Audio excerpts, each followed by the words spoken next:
it turns out that the way that we're constructed neurophysiologically is that we don't experience any positive emotion unless we have an aim and we can see ourselves progressing towards that aim. It isn't precisely attaining the aim that makes us happy. As you all know, if you've ever attained anything, because as soon as you attain it, then the whole little game ends. Then you have to come up with another game, right? So it's Sisyphus, and that's okay, but it does show that the attainment can't be the thing that drives you because it collapses the game. That's what happens when you graduate from university. It's like you're king of the mountain for one day, and then you're like surf at Starbucks for the next 5 years, you know? So, yeah.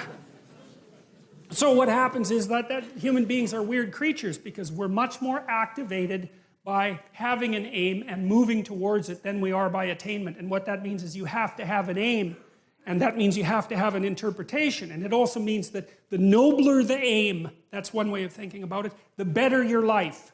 And that's a really interesting thing to know because, you know, you've heard ever since you were tiny that you should act like a good person and you shouldn't lie, for example. And you might think, well, why the hell should I act like a good person and why not lie? I mean, even a 3-year-old can ask that question because smart kids learn to lie earlier, by the way.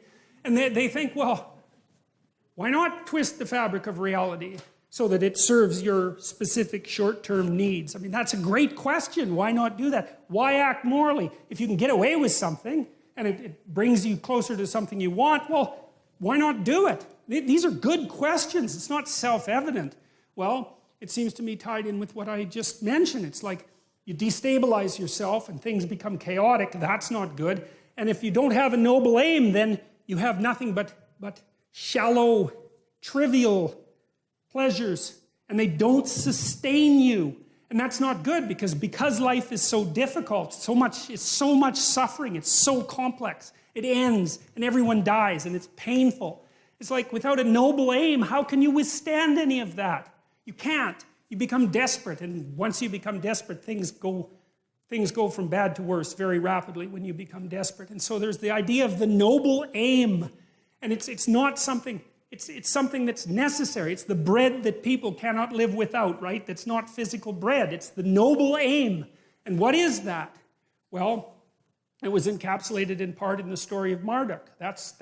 It's to pay attention, it's to speak properly, it's to confront chaos, it's to make a better world. It's something like that. And that's enough of a noble aim so that you can stand up without, cringing at the very thought of your own existence so that you can do something that's worthwhile to justify your wretched position on the planet.